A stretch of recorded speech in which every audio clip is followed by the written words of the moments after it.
Je crois qu'on peut atteindre 60 et même tenir ce score. Je vous assure. Et peut-être encore grandir.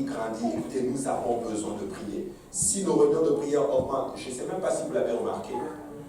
Quand on est nombreux les samedis, là, regardez le samedi, le service du dimanche commençait. Moi, je veux que le service grandisse. Donc, on va être nombreux aux réunions de prière. Dis à ton voisin, on va être à la réunion de prière. Alléluia. Et le Seigneur fait de grandes choses. Donc, sauvons nos enfants. L'offrande annuelle est sauvons nos enfants est officiellement lancé pour soutenir les ministères qui aident à atteindre les enfants d'Amérique du Nord et d'Amérique du Sud dans le monde. Donc, si vous voulez vraiment, je vous exhorterai à donner pour cette cause-là. Et c'est dû justement pour le dimanche de Pâques. Amen. Et écoutez, si vous donnez vraiment à cette cause-là, ce sont les enfants vraiment qui vont bénéficier de cela. Amen. Et écoutez, vous êtes d'accord que nous sommes dans un monde qui est très difficile et nos enfants vraiment payent un prix fort pour cela. Amen. Donc on va donner pour nos enfants. Amen. Nous continuons à prier pour notre pasteur et toute sa famille, pour tous les autres pasteurs et leurs familles aussi. Nous prions pour toutes les églises filles, que le Seigneur fasse son œuvre cette année. On espère qu'il va encore avoir d'autres églises filles. Les centres de jeunesse, écoutez, vous allez avoir un peu plus de détails là-dessus dans les prochains jours. On va prier pour tous les ministères ici à l'église et aussi pour toutes les autorités du Canada. Amen. Et la retraite annuelle des enfants, c'est la semaine prochaine. Donc je ne sais pas, ça commence ce vendredi. Donc ça commence ce vendredi. Donc s'il y en a qui ne se sont c'est vendredi et samedi. Amen. Donc s'il y a des parents ici qui n'ont pas encore inscrit leurs enfants, écoutez, vous devez vraiment inscrire vos enfants justement à cela. C'est extraordinaire. Je sais que le Seigneur va agir puissamment. Et c'est de 7 à 12 ans. Et vous devez vous rappeler que c'est les 80 premiers enfants qui vont rester, qui enregistrés, qui vont passer la nuit à l'église. C'est bien ça. C'est ça, les 80 premiers enfants. Donc, si le score n'est pas encore atteint, quoi que j'en doute là. Donc, c'est déjà fait. Bon, écoutez, alléluia. En tout cas, inscrivez quand même vos enfants. Comment ils peuvent toujours aller à le service. Donc, même si vous n'êtes pas dans les 80 premiers, au moins vous pouvez toujours amener vos enfants au service. Amen. Amen. Alléluia. Et nos reçus d'impôts sont prêts. Je ne sais pas, moi ici, on a encore des reçus à l'arrière, Frédéric. Donc, c'est prêt. Donc, pour ceux qui n'ont pas récupéré leur reçu d'impôts, c'est encore à l'arrière. Vous pouvez le récupérer après le service. Et que quelqu'un dit, c'est un nouveau mois qui commence. C'est un nouveau mois qui commence. Alléluia. Je vois le frère Simon qui fait mais on va le faire par la grâce du Seigneur. Qui sait de quoi on va parler? Je l'ai prié extra. Tu touches comment dire depuis toi, je l'ai.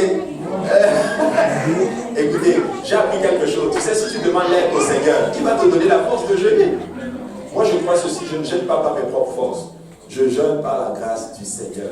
Et si on le demande, il va me donner la force de le faire. Amen. Et c'est pour les âmes et pour aussi les besoins des autres. Amen. Et nos prochains événements, je crois que c'est du 9 au 13 mars. Est-ce qu'on aura encore la pasteur pour la session de pureté? Je crois qu'on l'aura toujours. Mais il ne viendra pas le 9, non, il viendra le 10, c'est ça. Amen. Donc il sera là donc le 10, mais il y aura quand même un service ici, un prédicateur spécial le jeudi, ici 9 mars. C'est bien ça. Amen. Gloire à Dieu. Et le 17 mars, nous avons la conférence du district. Amen. Ça va être chaud. Ça va être chaud. Je crois que c'est le révérend Jimmy Tony qui est en fait le prédicateur spécial et ça va être bon. Amen. Alléluia. Je ne sais pas si j'oublie quelque chose d'autre. Si j'oublie quelque chose, n'hésitez pas à me dire. Amen. Mais je crois qu'on arrive, on atteint en ce moment nos offrandes. Amen. On va se lever tous ensemble à la présence du Seigneur et nous allons donner pour la cause du Seigneur. Amen. Alléluia. On va le frère Carl qui arrive. On va demander au frère Carl de prier pour nos offrandes.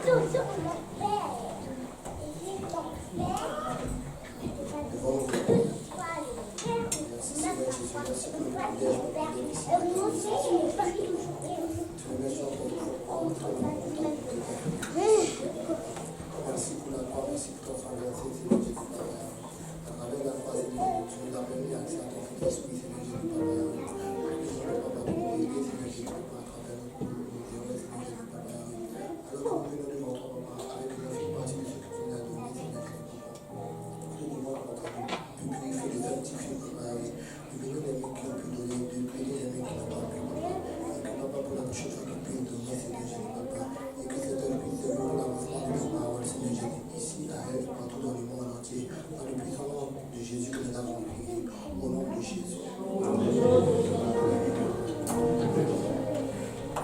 L'eau est transformée en vin.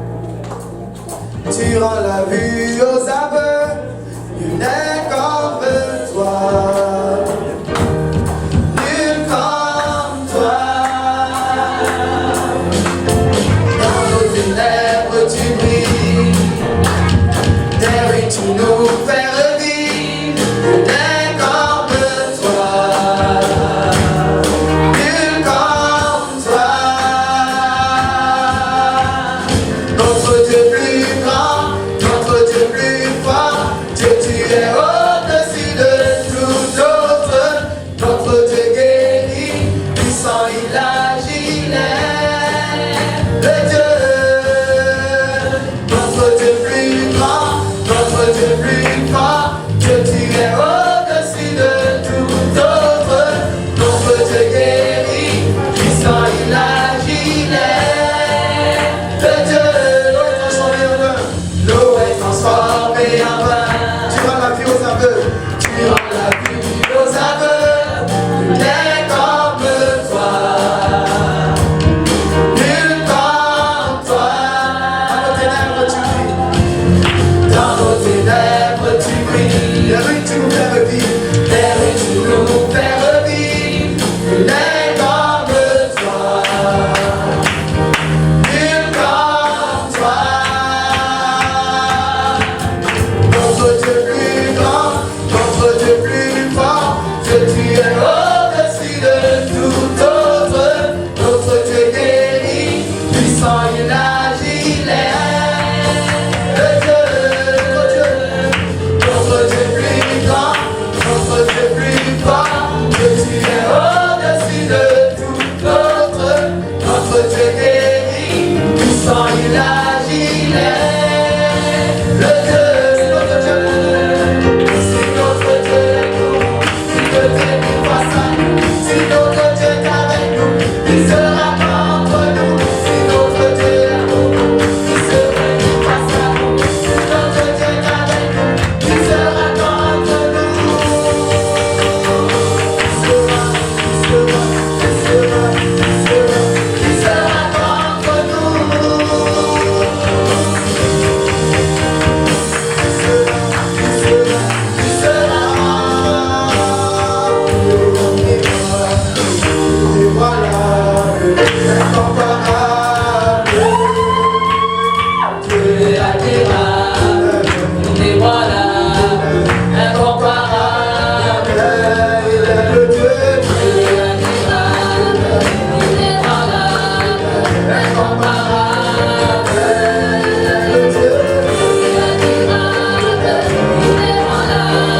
notre Dieu est pour nous, si notre Dieu est face à nous, si notre Dieu est avec nous, qui sera contre nous? Si notre Dieu est pour nous, qui sera face à nous? Si notre Dieu est avec nous, qui sera contre nous? Qui sera contre nous?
Matthieu 9, verset 12 dit, ce que Jésus a entendu, il dit, ce ne sont pas pour ceux qui se portent bien, qui ont besoin de médecins, mais les malades. Amen. Alors, Jésus dit que ce ne sont pas ceux qui se portent bien qui ont besoin de médecins, mais qu'il est venu pour les malades. Alors, il y a différentes sortes de malades. Il y a des malades qui ont besoin de guérison physique dans la peau, dans le corps. mais aussi il y a des malades spirituels. Alors, si tu es malade du péché, c'est le moment de venir à l'avant. On va prier pour toi. Pasteur est là, on va prier pour toi pour que tu puisses guérir de ta maladie. Quelle que soit ta maladie, le Seigneur Jésus, il dit qu'il est venu pour toi, pour que tu puisses guérir. Si tu souffres dans ton corps, dans ton âme, c'est le moment de venir à l'avant, de faire un pas devant le Seigneur. Et moi, j'ai la foi que le Seigneur va te toucher. Et moi, j'ai la foi que le Seigneur va te rencontrer au lieu de tes besoins aujourd'hui. Et que tu vas avoir ta guérison aujourd'hui. Que quelqu'un dise, c'est le jour de guérison aujourd'hui. Que quelqu'un dise, je vais avoir ma guérison aujourd'hui. Que quelqu'un dise, je vais avoir ma restauration aujourd'hui. Que quelqu'un dise, je vais avoir ma bénédiction aujourd'hui. Au nom de Jésus, nous prions dans le nom de Jésus. Nous allons prier pour les malades. Nous allons prier pour les pasteurs. Nous allons prier pour les centres jeunesse. Nous allons prier pour les autorités du pays. Nous allons prier pour la croissance. Nous prions dans le nom de Jésus. Éternel Seigneur Jésus, Dieu d'amour, de bonté. Merci Seigneur mon Dieu, mon roi, pour ton amour, ta fidélité, ta bienveillance et ta protection, Seigneur Jésus. Toi qui es élevé, toi qui es glorieux, toi qui es merveilleux, toi qui fais pour nous de grandes choses, Seigneur mon Dieu, nous disons merci, Seigneur mon Dieu. Merci pour tant et tant de grâce, tant et tant de miséricorde, et Seigneur, avec chacun d'entre nous, Seigneur mon Dieu. Nous présentons devant ta face encore en ce moment tous ceux qui sont malades, Seigneur mon Dieu. Je prie, Seigneur, que tu touches à Zaya, à l'hôpital, Seigneur, que tu le rétablisses complètement, Seigneur mon Dieu, mon roi. Oh, Seigneur mon Dieu, que toi, Seigneur, tu le guérisses définitivement, Seigneur, qu'il n'y ait pas de séquelles dans sa vie après, Seigneur. Que tous ces organes, Seigneur mon Dieu, mon roi, soient restauré maintenant, Seigneur mon Dieu, mon roi. Oh, comme un enfant qui vient de naître tout à l'heure, Seigneur Jésus. Je prie et j'ai la foi, Seigneur mon Dieu, que tu vas l'accomplir, Seigneur. Je prie pour le Père, le frère Sylvain, Seigneur, en ce moment, Seigneur Jésus. Touche-le, Seigneur mon Dieu, mon roi. Guéris-le, Seigneur mon Dieu, mon roi. Je prie pour sa maman, Seigneur Jésus. Oh, Seigneur mon Dieu, j'ai la foi, Seigneur mon Dieu, que tu vas toucher cette dame, Seigneur mon Dieu, mon roi. Et qu'elle aura encore, Seigneur, une longue vie de témoignage devant ta face, Seigneur mon Dieu, mon roi. Afin de pouvoir témoigner à tout le monde, Seigneur Jésus, ce que tu as fait pour elle, Seigneur, ce que tu as fait dans sa vie, Seigneur Jésus. Oh Père merveilleux, révèle-toi dans la vie de la maman de Sylvain, Seigneur mon Dieu, mon roi.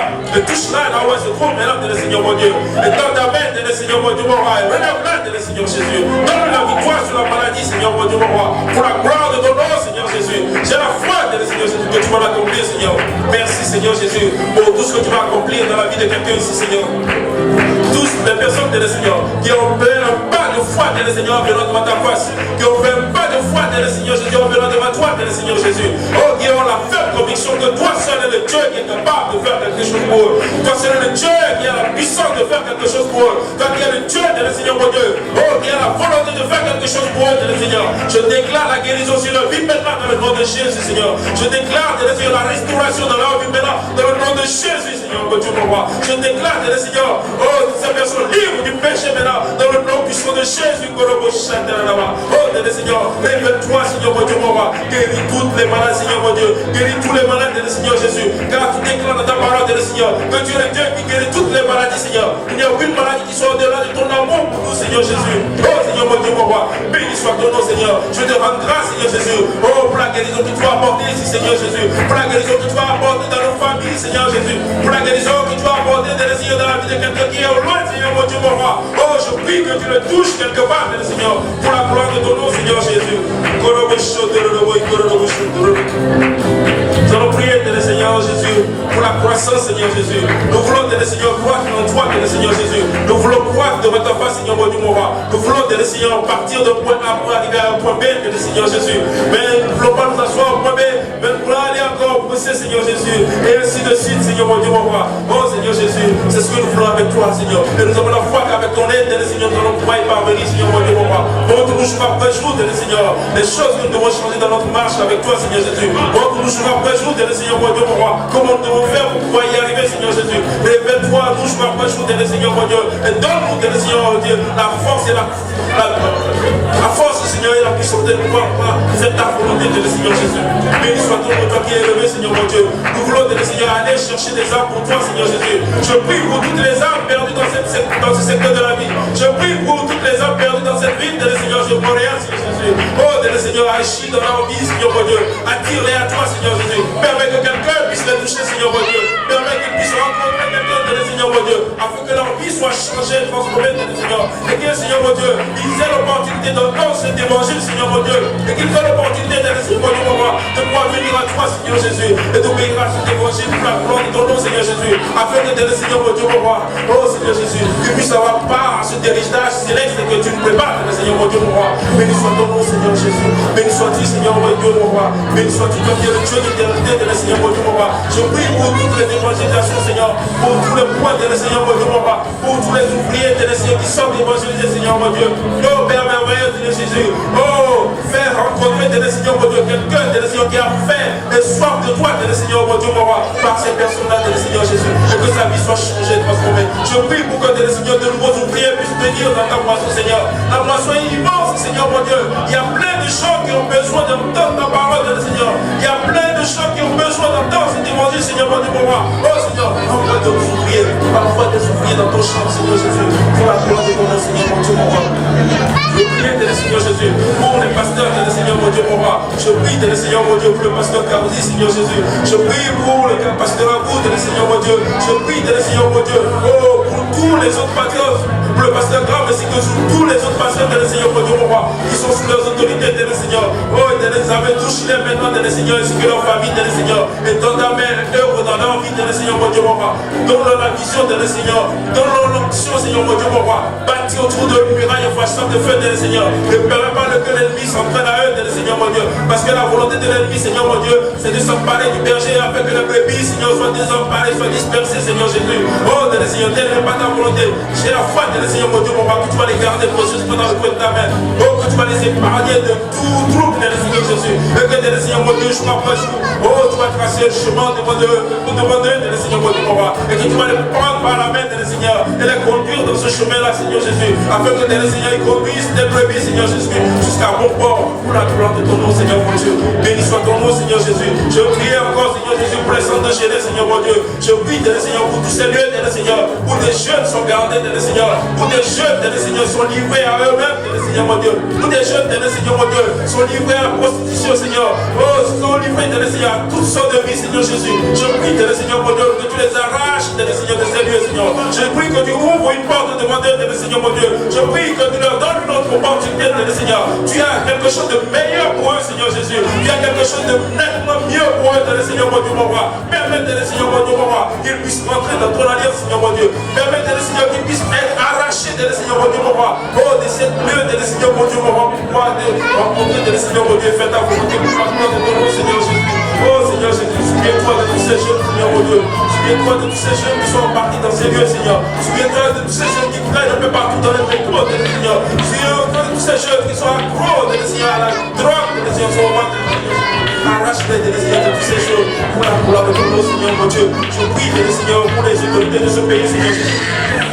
Je prie, Seigneur mon Dieu, pour le maire de la ville, Seigneur Jésus, pour le maire de cette ville, le maire de Nicodème, Seigneur. Je prie pour le Premier ministre, Seigneur Gouillard. Je prie pour le Premier ministre Trudeau, Seigneur Jésus. Et puis, ainsi que pour toutes les autres personnes, Seigneur mon Dieu, qui sont élevées en autorité dans ce lieu, Seigneur Jésus. Oh, je prie, Seigneur, que tu les touches, Seigneur mon Dieu. Je prie que leur vie soit impactée par toi, Seigneur mon Dieu. Je prie que tu les amènes dans la répandance, Seigneur mon Dieu. Je prie, Seigneur mon Dieu, mon roi, que chaque décision qu'ils vont prendre, Seigneur mon Dieu, mon roi, qu'il y ait une empreinte de toi, Seigneur, dans cette décision, Seigneur mon Dieu. Et qu'il y ait aucune décision, Seigneur Jésus, qui soit défavorable à ton peuple, Seigneur mon Dieu, mon roi. Que ta main puissante soit sur ce peuple, Seigneur. Que ta main peut-être, Seigneur mon Dieu, soit sur ce pays, Seigneur mon Dieu, mon roi. Ainsi que sur les États-Unis, Seigneur Jésus. Afin que, Seigneur mon Dieu, le monde, Seigneur, voit, Seigneur mon Dieu, toute ta grandeur, ta magnificence, Seigneur Jésus, pour la gloire de ton nom, Seigneur mon Dieu. Je prie, Seigneur Jésus, en définitive, Seigneur Jésus, que tu rencontres quelqu'un au lieu de ces maisons aujourd'hui. Quelqu'un est venu devant ta face, Seigneur mon Dieu, mon roi, avec ses attentes qui sont nombreuses, Seigneur Jésus,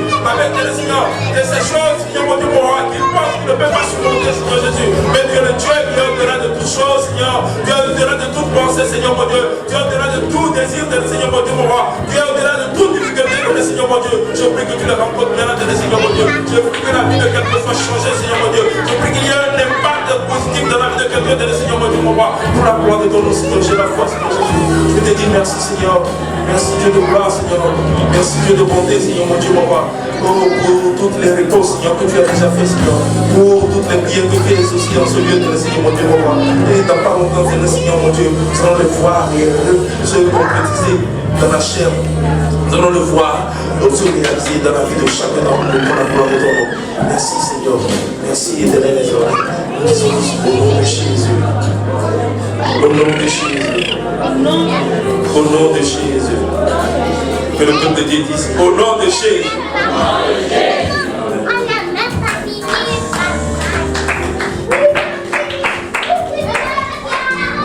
Au nom de Jésus. Nous réclamons cela dans le nom de Jésus. Alléluia. Quelque chose va se passer. Quelqu'un va témoigner des bienfaits que le Seigneur va faire dans sa vie. Amen. Alléluia. Maintenant que nous sommes debout, nous allons aller en prière. Alléluia. Avant la parole du Seigneur. Amen. Alléluia. On va se lever tous ensemble et nous allons prier. Alléluia. Alléluia, éternel des armées, papa, nous te rendons grâce, nous bénissons ton Saint-Nom ce soir, papa. Nous ne prenons pas cela pour acquis, Seigneur, papa. Toute la gloire est à toi, Seigneur Jésus. Alléluia. Nous prions maintenant, Seigneur, papa, que tu disposes nos cœurs à recevoir ce que tu as pour nous, Seigneur Jésus-Christ. Permets-nous, Seigneur, papa, de recevoir cela et que cela trouve une terre fertile, que cela soit ancré, que cela germe et produise des fruits qui nous conduisent à la vie éternelle. Père éternel, moi spécialement, afin que je puisse annoncer cela sans crainte ni faveur. Père, aide-moi à disparaître, que toi seul paraisse, Père éternel, papa, que je ne sois pas une interférence, un obstacle, papa, à ton œuvre, Seigneur Jésus-Christ, alléluia. Mais utilise-nous, papa, au-delà même de nos erreurs, Père éternel. Toute la gloire est à toi. Et nous disons tous au nom de Jésus. Au nom de Jésus. Au nom de Jésus. Attends-nous un mot, le Seigneur.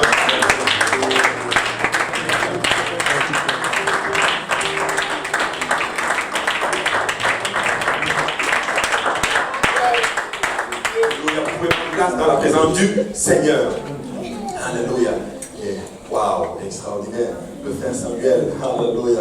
Que le Seigneur te bénisse. Alléluia. Extraordinaire. Nous bénissons beaucoup le Seigneur. Et la parole de ce soir, je suis convaincu d'être dans la volonté du Seigneur. Je crois que le Seigneur a une parole pour son peuple aujourd'hui. Amen. Et quand je préparais l'enseignement, je ressentais vraiment que mon Bacchus, il y avait une parole dans notre terre pour quelqu'un. Amen. Mais si ce n'est pas pour vous, c'est probablement pour moi. Alléluia. Et on va aller tout de suite, justement, dans les Écritures. Et je vais poser une question. Amen. Et la question, elle est celle-ci. Est-ce que vous avez déjà appelé quelqu'un et la personne ne vous a pas répondu? Oui. Qu'est-ce que ça vous a fait?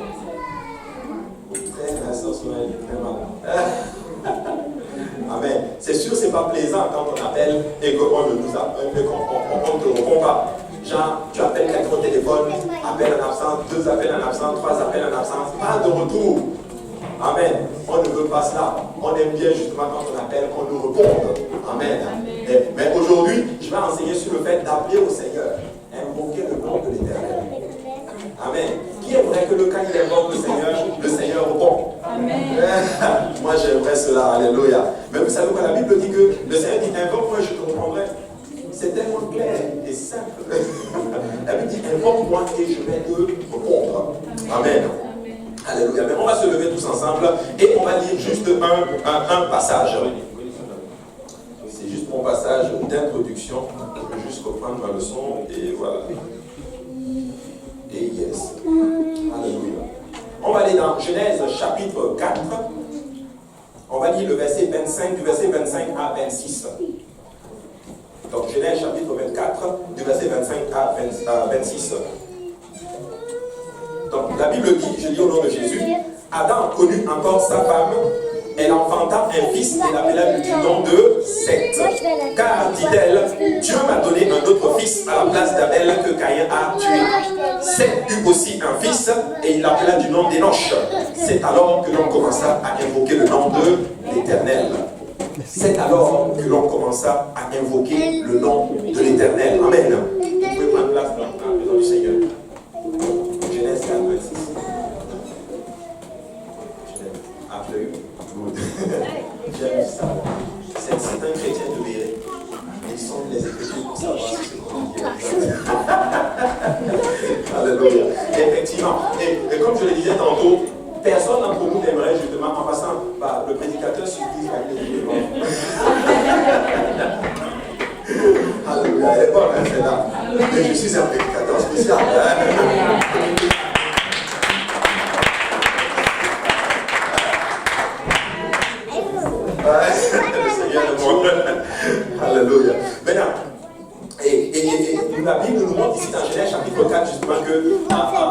lorsque Seth est né, de Seth a eu un fils qu'on a appelé du nom de Enoch. Et la Bible enseigne que c'est à ce moment-là qu'on a commencé à invoquer justement le nom de l'Éternel, voyez-vous. Et quand nous sommes dans les Écritures, vous allez vous rendre compte que la Bible prospère dans notre thème, la création.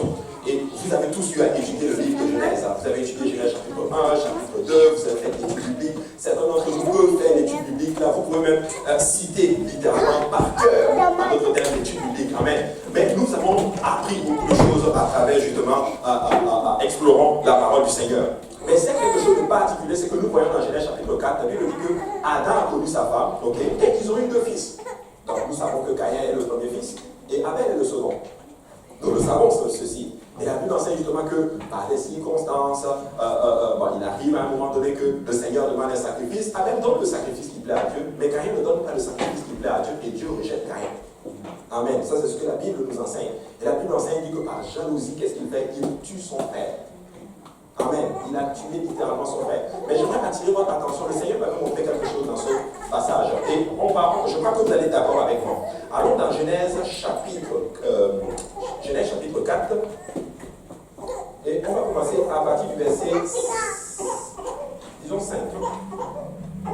La Bible dit, l'Éternel porta un regard favorable sur Abel et sur son offrande, mais il ne porta pas un regard favorable sur Caïn et sur son offrande. Caïn fut très irrité et son visage fut abattu. Et l'Éternel dit à Caïn, pourquoi es-tu abattu? N'est-ce pas? Et voici ce que le Seigneur m'avait porté. C'est que je crois que ce n'est pas vraiment le fait que Dieu a refusé le sacrifice de Caïn qui a fait de telle sorte que Caïn n'était pas content. Mais je crois que c'est parce que Dieu a porté un regard favorable sur Caïn. C'est pour ça que sur Abel et Caïn n'était pas content. Vous savez, on n'aime pas échouer seul. Amen. En étant à l'école, c'était comme cela. Si tu as eu 8 sur 20 et que tu as la meilleure note, tu es quand même content. Vrai ou faux? C'est vrai. Je suis convaincu que si le Seigneur n'avait pas de regarder un regard favorable sur Abel et qu'il ne regarde pas aussi un regard favorable sur Caïn, ce serait correct. Mais comme Dieu a accepté l'autre, il s'est fâché en eux. Il n'était pas content. Et la Bible enseigne qu'il s'est énervé et il a tué son frère, faisant de lui le premier meurtrier de toute l'histoire. Mais si vous regardez la vie, en d'autres termes, la descendance de Caïn, vous allez vous rendre compte qu'il y a comme une semence qui est entrée dans cette descendance, dans cette lignée-là. Et quand vous étudiez bien, vous allez voir l'esprit de la polygamie, l'esprit de l'orgueil, l'esprit du meurtre, et tout ça qui en fait, c'est comme une lignée qui est complètement déchue. Amen. Mais ce n'est pas ça qui m'intéresse. Ce qui m'intéresse, c'est Seth. La Bible enseigne qu'ils ont un second fils. Il s'appelle Seth. Mais Seth, c'est comme s'il va comme semer une autre semence, en d'autres termes. En passant, Seth, qui peut me dire ce que ça veut dire?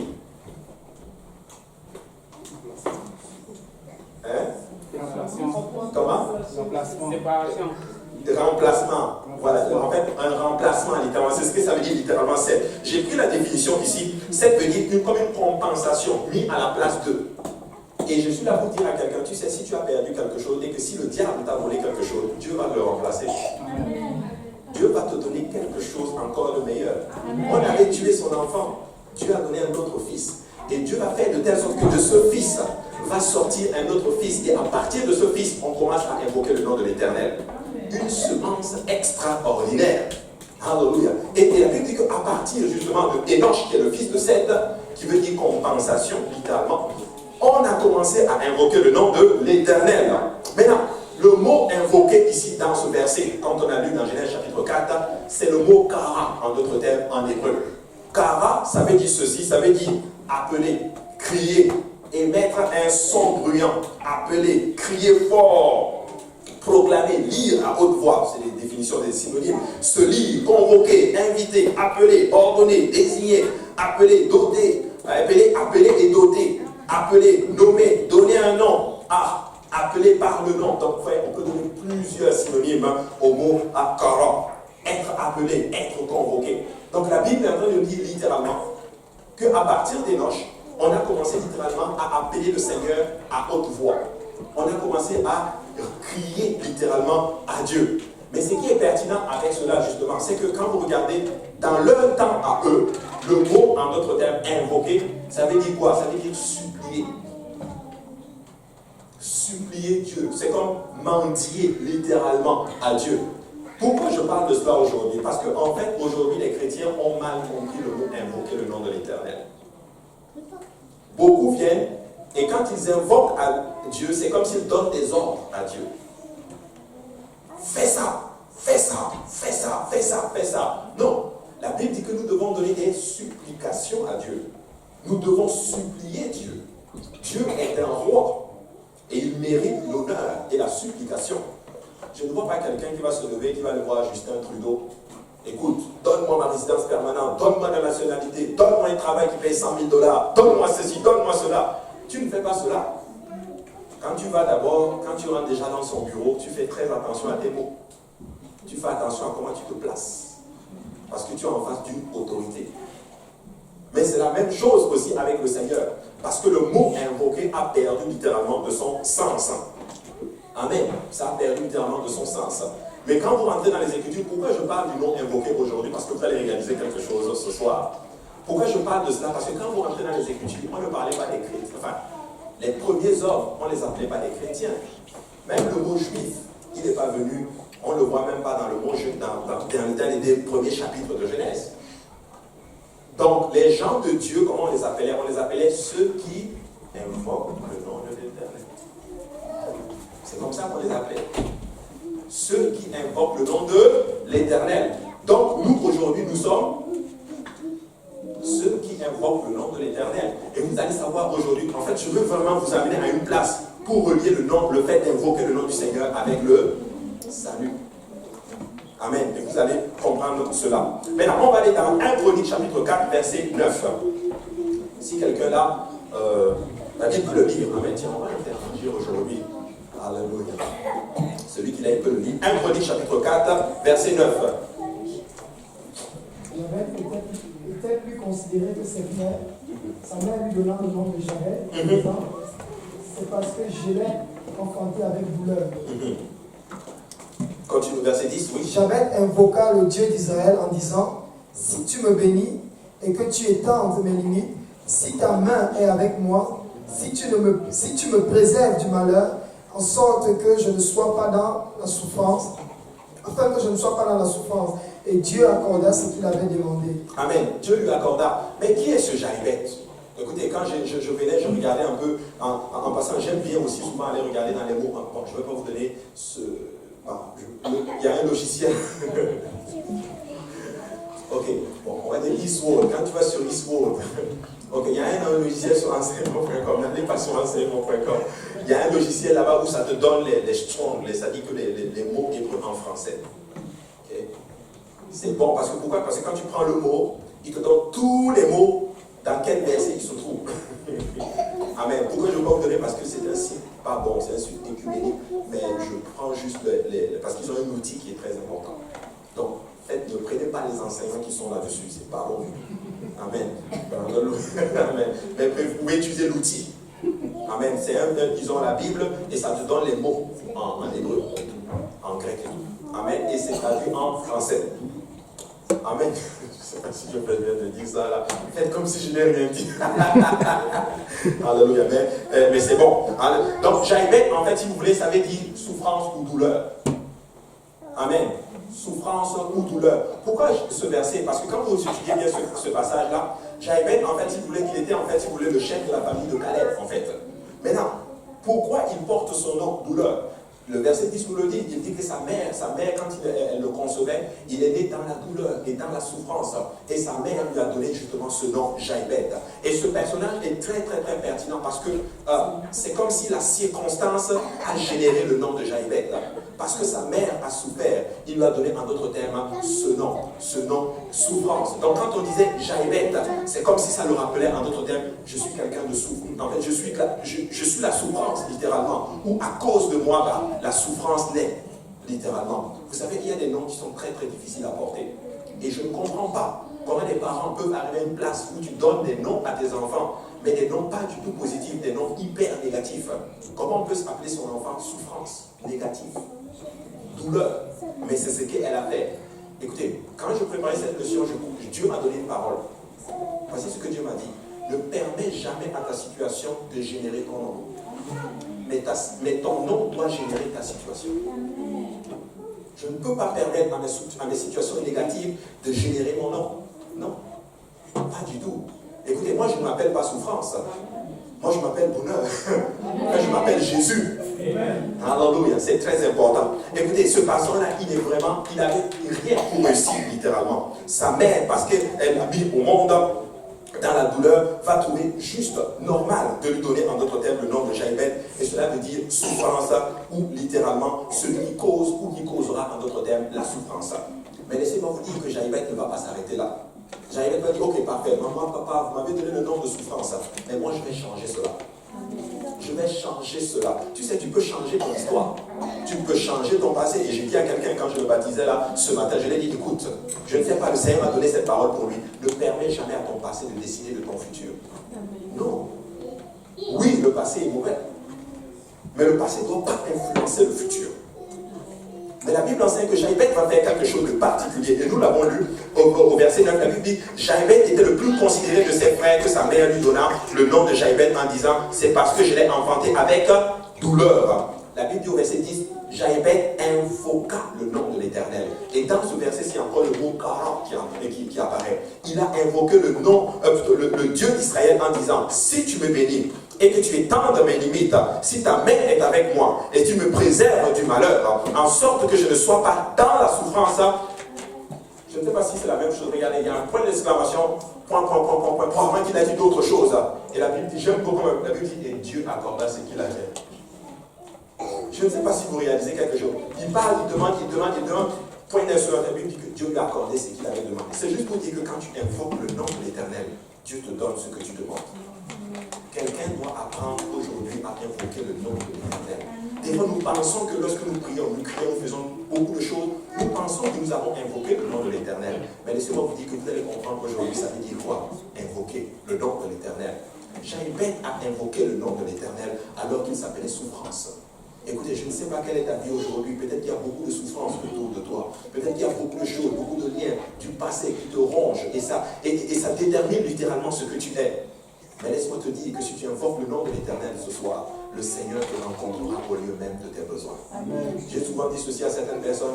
Je ne suis pas en train de dire que Dieu va faire pour toi ce qu'il a fait pour moi. Mais je sais une chose, il va te rencontrer au lieu même de tes besoins. Notre Dieu est comme cela. Le mot Kara se trouve 689 fois dans la Bible, se trouve dans 689 versets dans la Bible. À quel point c'est vraiment important. On voit que beaucoup d'hommes de Dieu dans les Écritures avaient compris le principe d'invoquer le nom de l'Éternel. Jaïbeth n'a pas été un fataliste, mais c'était au contraire un battant. Il a refusé, en d'autres termes, le fardeau. Il a dit non à la souffrance. Et je suis là pour dire à quelqu'un, tu dois dire non à un moment donné à la souffrance. Tu dois dire non à la douleur. Tu dois dire non à la fatalité. Tu dois dire non à la médiocrité. Tu vas dire non à toutes ces choses qui ne glorifient pas Dieu dans ta vie. Et là, à ce moment, Dieu va changer ta vie. Écoutez, quelqu'un doit se lever à un moment donné et se battre. Pasteur Mahotier a dit quelque chose qui avait frappé mon esprit et je vis constamment avec cela. Si tu ne luttes pas, tu ne seras jamais béni. Parce que Jacob a lutté avec Dieu. À un moment donné, il faut que tu ailles devant Dieu et que tu dises, aujourd'hui, c'est aujourd'hui. Il faut que tu changes la situation. Parce que je suis fatigué de vivre dans une vie de médiocrité. Amen. Regardez ce que ça dit. Il a dit non. Et Dieu a changé les choses dans sa vie. La Bible dit qu'il était même le plus considéré d'entre ses frères. Et je suis là pour dire, Jaïbeth, si tu es là ce soir, laisse-moi te dire que tu peux encore toujours invoquer le nom de l'Éternel. Amen. Alléluia. Donc, peu importe votre situation, mes frères et sœurs, le Dieu de la Bible te dit ce soir que tu peux invoquer son nom et il te répondra. Écoutez, il y a une différence entre notre Dieu et les autres dieux. C'est que notre Dieu, quand tu l'invoques, il répond. Mais les autres dieux, quand tu l'invoques, ils ne répondent pas. Pourquoi? Parce qu'ils ont des oreilles faites de main d'homme, mais ils ne peuvent pas entendre. Des yeux faits de main d'homme, mais ils ne peuvent pas voir. Une bouche taillée par la main de l'homme, mais ils ne peuvent même pas parler. Mais notre Dieu, il subsiste par lui-même. Il est Dieu par lui-même. Il est saint par lui-même. Il est clément par lui-même. Il est tout par lui-même. Il est juste infini. Invoque-moi et je te répondrai. Regardez, quand vous regardez les patriarches dans l'Ancien Testament, Abraham va faire quelque chose de particulier. Nous savons tous que Abraham a été appelé du Seigneur. Abraham était un élu de Dieu. Et je vois beaucoup de personnes qui me disent, oh mais tu sais pas, moi je suis un appelé, je suis un élu. Je dis, pense que moi aussi, je suis un élu. Je suis un appelé, et vous aussi. Abraham était appelé du Seigneur. Le Seigneur l'a appelé dans des circonstances bien précises. Quitte la maison de ton père, va-t'en dans le pays que je te montrerai. Et il a obéi. Il est parti avec Lot, avec lui. Mais la Bible enseigne que lorsque la famine a frappé Canaan, il rentre à Canaan. Donc il est dans la promesse de Dieu, il est dans la volonté de Dieu. Et la famine arrive et la famine frappe. Avez-vous déjà fait ce que Dieu vous demande et dès que tu le fais, c'est les problèmes qui arrivent? Lève les pieds. Dieu te dit fais ça, tu le fais, problème pour problème. Tu as des problèmes avec la... Dieu te dit appelle même la famille, dis-les, appelle-les pour les dire que tu aimes. Dès qu'ils prennent le téléphone, j'appelais juste pour prendre de vos nouvelles, pour vous dire que je vous aime. C'est des problèmes, tu raccroches. Tu dis mais Seigneur, est-ce que j'ai vraiment entendu de Dieu? Est-ce que c'était vraiment la volonté du Seigneur? Et c'est comme ça que nous réalisions. Mais je veux vous dire une chose. Quand tu as vraiment entendu de Dieu, accroche-toi à cette parole. Souvent, tu vas faire ce que Dieu te demande et ça va générer ce qu'on appelle souvent des problèmes. Mais tu ne dois pas quitter la promesse du Seigneur. Monsieur Abraham dit, ok, parfait, moi je vais aller en Égypte parce que j'ai entendu que là-bas, il y a du blé. Il y a du pain. Mais mamie, ce que l'on va arriver, c'est que tu vas mentir. Tu vas juste dire que, en fait, là, tu n'es plus ma femme. Tu es ma soeur. Tu es ma soeur dans le Seigneur. Il va mentir littéralement, quoi que c'était sa demi-sœur. Mais c'est un mensonge. C'était sa femme. Il va mentir. Mais la Bible dit quelque chose de très particulier dans Genèse chapitre 13. On va le dire ensemble. Regardez ce qui se passe dans Genèse chapitre 13, à partir du verset 1. La Bible dit, Abraham remonta d'Égypte vers le midi, lui, sa femme et tout ce qui lui appartenait et Lot avec lui. Abraham était très riche en troupeaux, en argent et en or. Il dirigea ses marches du midi jusqu'à Bethel, jusqu'au lieu où était sa tente au commencement entre Bethel et Haï. La Bible dit au lieu où était l'autel qu'il avait fait précédemment. Et là, Abraham invoqua le nom de l'Éternel. Encore le mot Kara. Il a crié à l'Éternel. Parce qu'il a réalisé à un moment donné qu'il était sorti de la promesse du Seigneur. Et à ce moment-là, il a couru très vite à l'autel qu'il avait bâti. Et je suis là pour dire, Abraham, si tu es là ce soir, et que tu es sorti à un moment donné de la promesse du Seigneur, et que tu es sorti à un moment donné de la volonté du Seigneur, et que tu avais fait des vœux à l'Éternel, et que tu n'as pas réussi à le tenir, et que tu es tombé peut-être dans ta marche avec le Seigneur, laisse-moi te dire que l'autel est encore là pour toi. L'autel est encore valide. Tu peux courir à cet autel, et tu peux croire l'autel de l'Éternel. Tu peux invoquer le nom de l'Éternel, et il va te rencontrer au lieu même de tes besoins. Voici le problème avec les chrétiens aujourd'hui, de nos jours. Ils n'invoquent plus le nom de l'Éternel. Non. Ils n'invoquent plus le nom de l'Éternel. Je vais vous dire une chose. Dieu sait que nous allons tomber. Dieu le sait. Et je vais vous dire une révélation. Je vais vous donner une révélation ce soir. C'est une grosse révélation, mes frères et sœurs. Ouvrez grand vos oreilles. Vous allez garder ça vraiment secret dans vos cœurs. C'est très fort. C'est une grosse révélation que le Seigneur m'a donnée aujourd'hui. Vous voulez l'entendre? Nous sommes des humains. Et un être humain, ça tombe, ça fait des erreurs. Mais quand tu tombes, lève-toi et invoque le nom de l'Éternel. Tu ne dois pas rester au stade. Écoutez, j'ai appris une chose. Dieu ne va jamais te laisser à la place où il t'a trouvé. Il va toujours t'amener à l'autre dimension. Donc invoque le nom de l'Éternel. Et nous allons avoir un peu plus de détails sur comment invoquer le nom de l'Éternel. Et nous, on apprend que Abraham avait compris un principe avec le Seigneur. C'est que dans sa marche avec le Seigneur, il doit apprendre à invoquer le nom de l'Éternel. Vous savez, c'est devenu la marque distinctive du peuple de Dieu partout. C'est pourquoi Moïse, dans son grand sermon, dans le livre de Deutéronome, il va dire ceci. Deutéronome 4, 7, il dit ceci. Quelle est en effet la grande nation qui est des dieux aussi proches que l'Éternel, notre Dieu, l'est de nous, toutes les fois que nous l'invoquons. Encore une fois, le mot Kara. Il dit, quelle est la grande nation qui est des dieux aussi proches que l'Éternel, notre Dieu, l'est de nous, toutes les fois que nous l'invoquons. Écoutez, regardez la suite.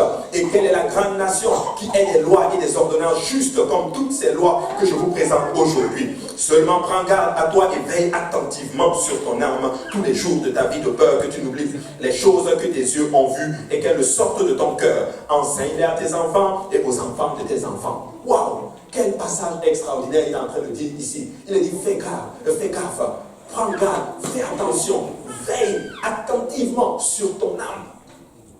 N'oublie pas ce que tes yeux ont vu. En d'autres termes, n'oublie pas les bienfaits de l'Éternel dans ta vie. N'oublie pas que Dieu, à un moment donné, t'a sorti du péché à un moment donné. N'oublie pas qu'un jour, Dieu a étendu sa main vers toi. Écoutez, je vis toujours et je n'oublierai jamais ce jour où j'ai donné ma vie au Seigneur. Je n'oublierai jamais ce jour où j'ai dit Jésus, j'accepte le Seigneur Jésus-Christ dans ma vie. Je n'oublierai jamais ce jour où le frère Achille m'a invité à l'église. Je n'oublierai jamais ce jour où je suis arrivé pour la première fois à l'église. Je ressens encore cette atmosphère que j'ai ressentie la première fois que je suis venu dans la maison. Je me rappelle même du message que le pasteur Graham avait prêché. Je me rappelle comme si c'était hier, quand le pasteur Kausi est venu me demander est-ce que tu as été baptisé au nom de Jésus-Christ pour le pardon de tes péchés. Tu sais quoi, je vais invoquer ce nom sur toi. J'ai dit non, je ne l'ai pas. Est-ce que tu veux le faire? Oui, je veux le faire. Je me rappelle que le frère Achille a commencé à courir à un moment donné. Je me rappelle quand je descendais dans les eaux du baptême. Je me rappelle de chaque mot qu'il m'a dit. Écoutez, je ne connaissais rien sur la doctrine, mais s'il y a une chose, seule chose que j'ai retenue, c'est que quand il m'a baptisé, j'ai entendu, il a dit au nom de Jésus-Christ. Je ne connaissais rien sur la doctrine, mais je me suis rappelé qu'il a invoqué le nom de Jésus. À un tel point que quand je suis rentré le soir, j'ai dit à une personne qui n'était même pas à l'église, c'était le frère Apollo, il n'était même pas encore à l'église. Je l'ai appelé, je dis, je suis allé dans une église et on m'a baptisé. Et voici la question qu'il m'a posée. Il ne connaissait rien sur la doctrine. Il m'a dit, tu as été baptisé au nom de Jésus ou au nom du Père, Fils et Saint-Esprit? Il ne connaissait rien sur la doctrine. Et je lui ai dit, vous pouvez lui demander, j'ai été baptisé au nom de Jésus. Écoute, souviens-toi des bienfaits de l'Éternel dans ta vie. Si tu ne te souviens pas des bienfaits du Seigneur dans ta vie, j'étais sûr que les lois de l'Éternel vont quitter ton cœur. Et je veux vous dire une chose, beaucoup d'entre nous tombent parce qu'à un moment donné, ils oublient ce que Dieu a fait dans leur vie. Dieu a été trop bon pour moi. Dieu a été trop bon pour ma famille. Dieu a été trop bon pour mon âme bénit son Seigneur. Et nous voulons que ce bienfait. Et beaucoup d'entre nous, nous tombons. Pourquoi? Parce qu'à un moment donné, dans nos faiblesses, tu oublies que Dieu a été bon à un moment donné avec toi. Mais quand tu penses à la volonté de l'Éternel dans ta vie, alléluia, ça t'empêche littéralement de tomber. Quelqu'un doit à un moment donné se retourner et regarder à ces 12 pierres qu'il a pris probablement lorsqu'il a traversé le Jourdain. C'est des mémorials que Dieu veut que nous gardions dans nos vies. Mais quand tu commences à regarder les bienfaits du Seigneur dans ta vie, laisse-moi te dire que ça change la donne. Ça change littéralement dans la donne. Et beaucoup d'entre nous, nous tombons des fois. Pourquoi? Parce que tu oublies à un moment donné que Dieu a été bon avec toi. Dieu a été bon à un moment donné avec toi. N'oublie pas qu'un jour, tu as ressenti la présence du Seigneur aussi intense que tu ne l'avais jamais ressenti auparavant. N'oublie pas qu'un jour, quelqu'un t'a pris et t'a amené dans une église et que tu as ressenti l'amour et la grâce du Seigneur. Il dit, souviens-toi du jour où tu te présentas devant l'Éternel, ton Dieu, à Horeb, lorsque l'Éternel me dit, assemble près de moi le peuple, je veux leur faire entendre mes paroles afin qu'ils apprennent à me craindre tout le temps qu'ils vivront sur la terre et qu'afin qu'ils les enseignent à leurs enfants. Donc nous voyons là qu'il met beaucoup l'accent sur la mémoire.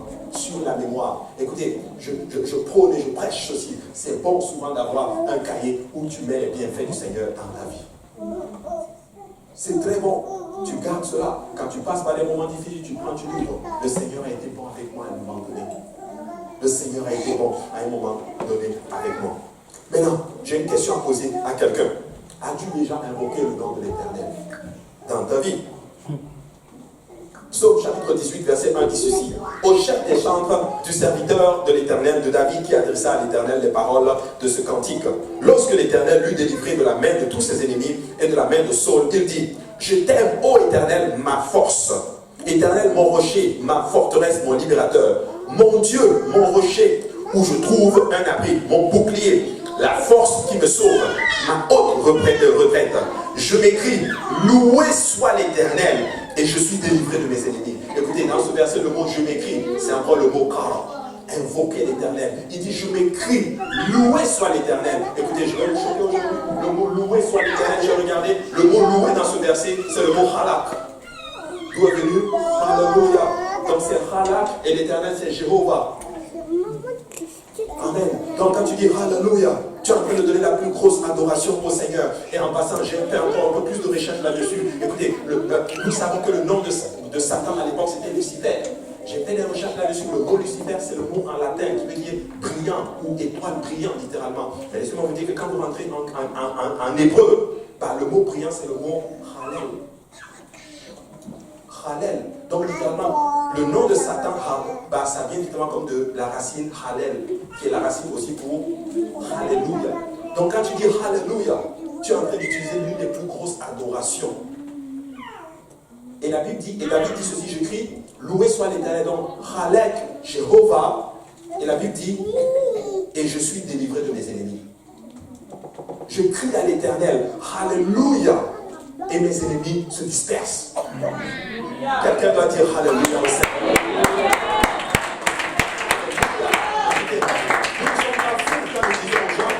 Alléluia pour recevoir le Saint-Esprit. Nous ne sommes pas fous, nous savons ce que nous disons. Écoutez, c'est écrit, c'est clair littéralement. Et les Juifs, ils savent littéralement, ça veut dire quoi, Alléluia. Ils savent la force qu'il y a justement dans chaque mot qu'ils emploient dans les Écritures. Écoutez, quand tu adores le Seigneur, n'aie pas peur. Même quand tu pries et que là tu n'as plus rien à dire, commence à louer le Seigneur. Alléluia Jésus, Alléluia, Alléluia Jésus, Alléluia. Même si tu fais ça pendant 1 heure, pendant 2 heures, ce n'est même pas encore suffisant. Parce que écoutez, pendant des milliards d'années, c'est écrit, il crie Saint, Saint, Saint, Saint, l'Éternel des armées. Répétition après répétition. Et les gens n'aiment pas les répétitions.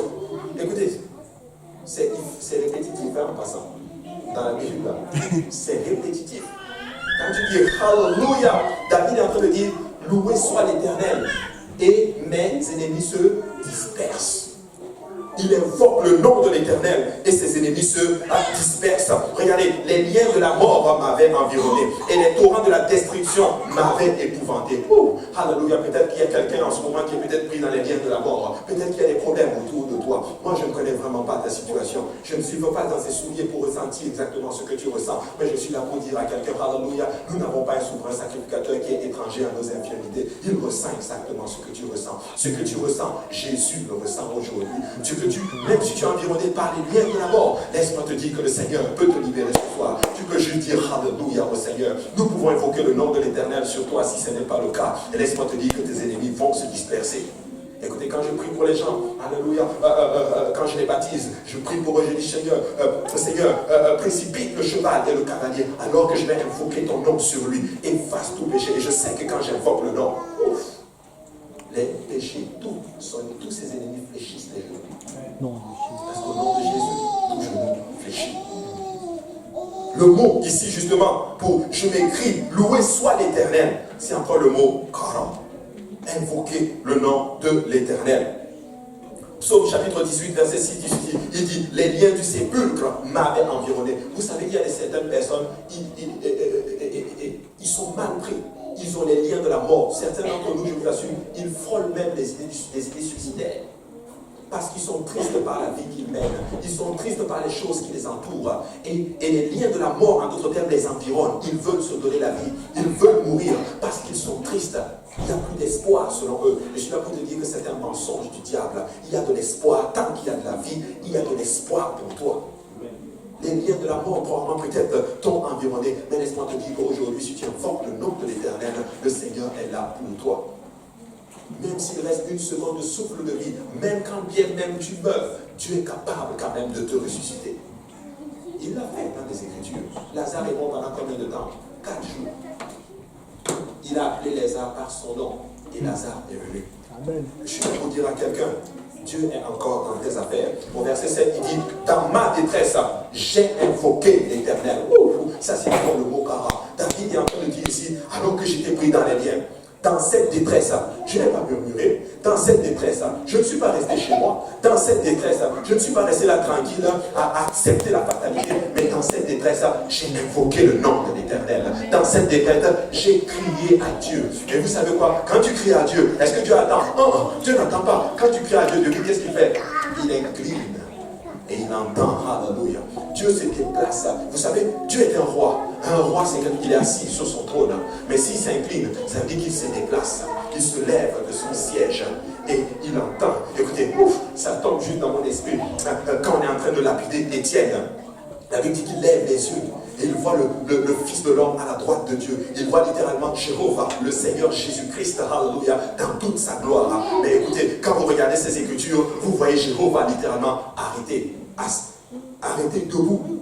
Vous ne le voyez pas assis, mais il est debout. C'est comme si l'Éternel s'est levé littéralement. Et je crois qu'il s'est levé littéralement pour accueillir Étienne.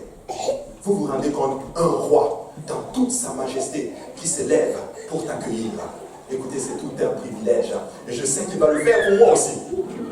quand j'irai au ciel, je crois que Jésus peut-être pas m'attendre à la porte. Bon, si vous voulez que Pierre vous attende, c'est correct pour vous. Mais moi, je veux que Jésus puisse m'attendre à la porte. Je crois que le Seigneur a attendu Étienne. Mais David dit, dans ma détresse, j'ai invoqué à l'Éternel. Il va plus loin. Il dit, j'ai invoqué, c'est le mot kara. Mais dans ce verset, il met virgule. Je crois qu'il utilise encore un autre mot, encore au-dessus de kara. Il dit, j'ai crié. J'ai invoqué, mais ça ne suffisait pas. J'ai encore crié. J'ai encore crié. Regardez ce qui se passe. De son palais, il a entendu ma voix. Nous disons que Dieu est aux cieux. D'ici jusqu'aux cieux, c'est combien de... C'est quoi le kilométrage? C'est beaucoup, hein? C'est incontable. Je crois que si je crie là, même avec le micro, on peut m'entendre peut-être même au IGA, on ne va pas m'entendre. Mais la Bible dit, bon, Jean Coutu, ma femme déjà dit, aux Jean Coutu déjà, je pense que ça s'arrête là. Parce que le débit n'est pas trop loin. Mais la Bible dit qu'il a crié. David n'avait pas de micro. Mais du palais du Seigneur, il a entendu. Écoutez, Dieu il est le spécialiste de l'amplification. Comme on l'a appelé, il a amplifié le son. Et quand il a crié de son palais, Dieu a entendu. Écoute, je suis là pour dire à quelqu'un, tu dois à un moment donné commencer à crier à l'Éternel.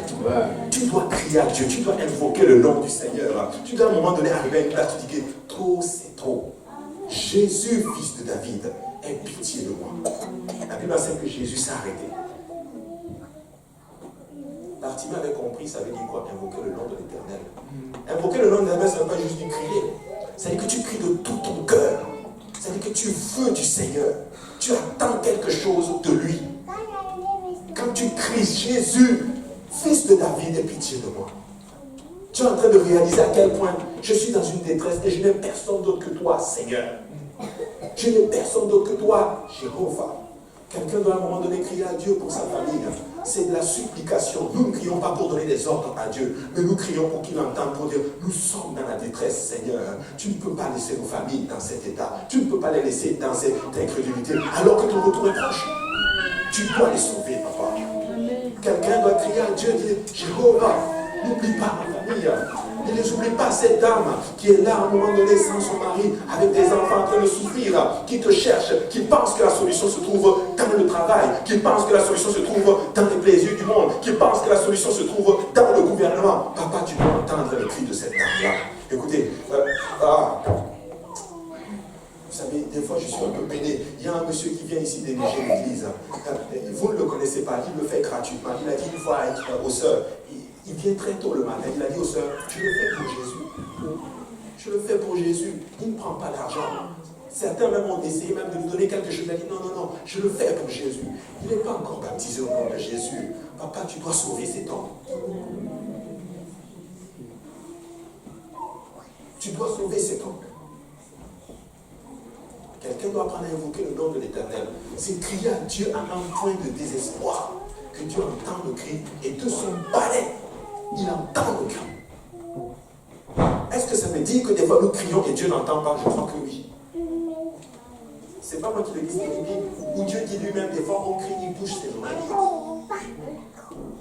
Mais nous ne voulons pas être ce peuple-là. Honte à nous si nous arrivons sur une place et que nous crions à l'Éternel et Jéhovah bouge ses oreilles.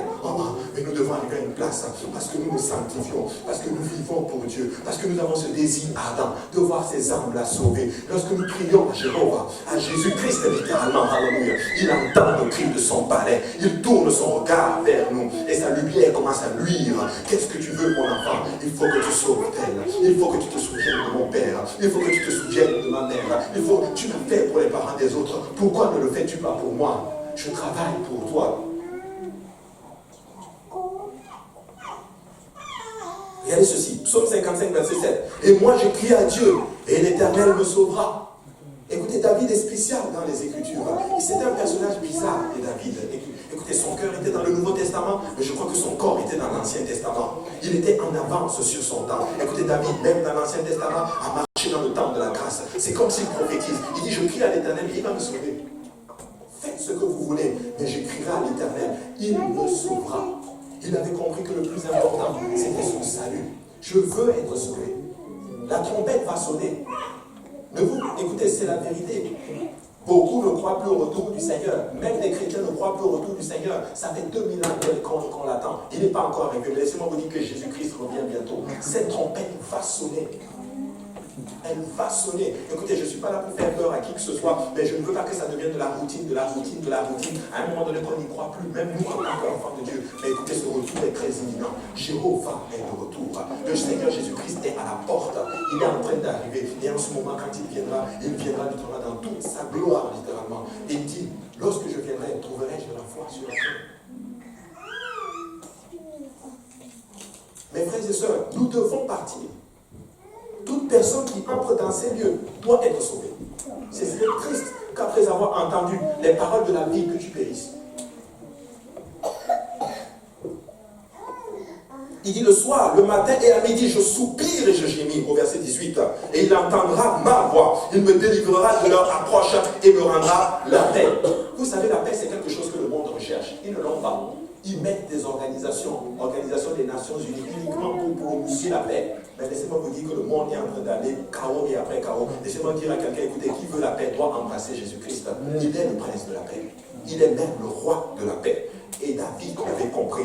Car ils sont nombreux contre moi. Écoutez, il y a beaucoup d'esprits qui nous réclament, qui veulent nous faire tuer, qui veulent nous faire chuter. Esprit de convoitise, esprit de toutes ces choses, qui veulent nous arrêter et nous empêcher de faire la volonté du Seigneur. Mais je suis là pour dire à quelqu'un, oui, peut-être que ces esprits sont contre moi, mais l'Éternel est de mon côté. Et si Dieu est pour nous, qui sera contre nous?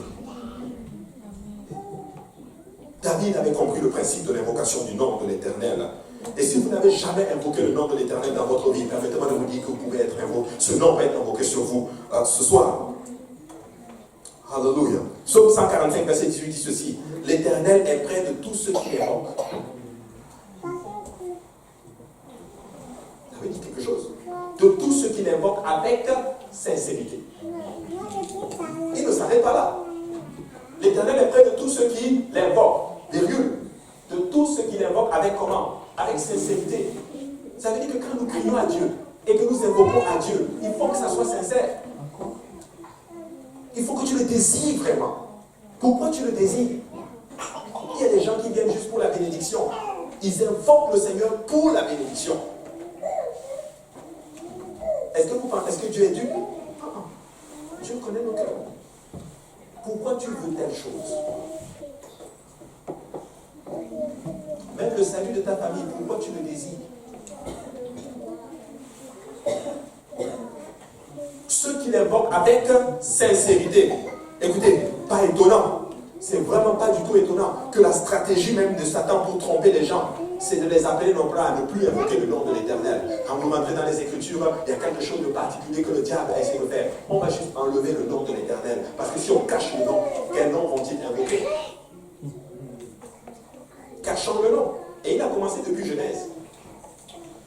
Depuis Genèse, il avait enlevé le nom. Je pense que vous l'avez déjà vu, cette partie-là. Non, vous ne l'avez pas vu. Regardez, on va le regarder ensemble. Allons dans Genèse, chapitre...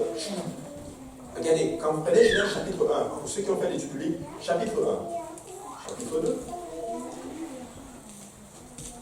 vous allez voir qu'on parle du Seigneur, n'est-ce pas? Regardez, quand vous prenez Genèse chapitre 2, c'est marqué l'Éternel Dieu. Ok? Mais c'est Jéhovah Elohim. Ok? Donc, il y a Elohim, mais le nom propre de Dieu est là, Jéhovah. Vous êtes d'accord avec moi? Mais quand tu vas dans Genèse chapitre 3, quand le diable arrive, qu'est-ce qu'il fait? Il enlève le nom Jéhovah. On va le lire. Le serpent était le plus rusé de tous les animaux des champs que l'Éternel Dieu. Le nom est là. Donc le narrateur, quand il parle, il met Jéhovah Elohim. Mais il dit, et là il va citer ce que le diable dit. Il dit à la femme, donc le diable, Dieu a-t-il réellement dit?